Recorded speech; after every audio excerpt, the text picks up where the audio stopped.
Renungan harian ini diadaptasi dari buku renungan harian Star Bina Warga GKI.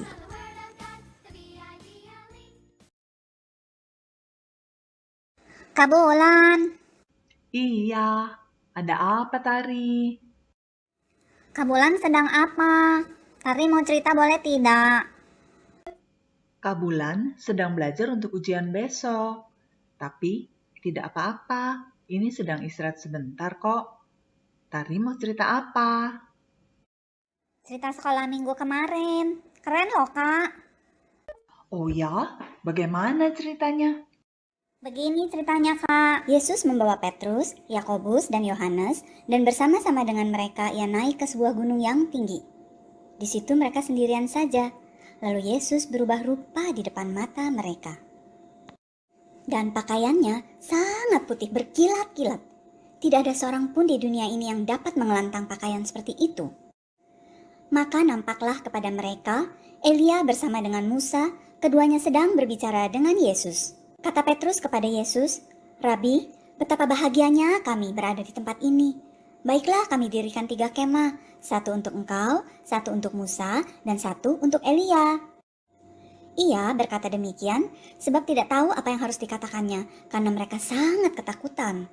Maka datanglah awan menaungi mereka dan dari dalam awan itu terdengar suara, "Inilah anak yang kukasihi, dengarkanlah dia."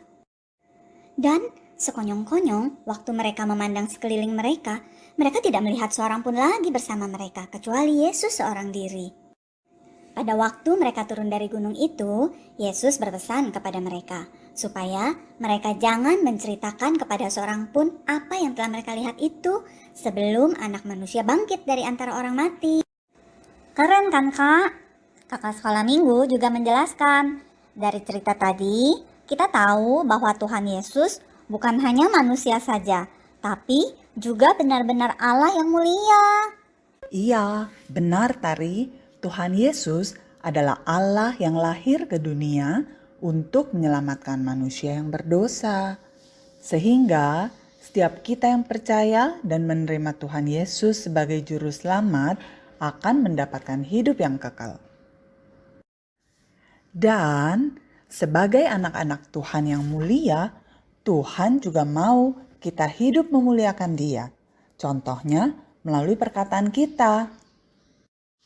Coba deh, Tari bacakan dari Efesus 4 ayat 29. Oke Kak. Efesus 4 ayat 29. Janganlah ada perkataan kotor keluar dari mulutmu, tetapi pakailah perkataan yang baik untuk membangun di mana perlu, supaya mereka yang mendengarnya beroleh kasih karunia. Tapi Tari masih belum mengerti Kak. Contohnya bagaimana ya Kak? Contohnya, ketika ada teman yang menangis, kita jangan mengejeknya, tapi kita bisa bertanya, "Kamu kenapa? Aku bantu ya." Atau ketika papa mau bekerja, kita bisa memberi semangat dengan mengatakan, "Selamat bekerja, Pa." Nah, ketika ada teman yang nakal tidak masuk sekolah karena sakit, bagaimana kita bisa bersikap, Tari? Coba. Kita tidak boleh senang dan mensyukur-syukuri dia sakit.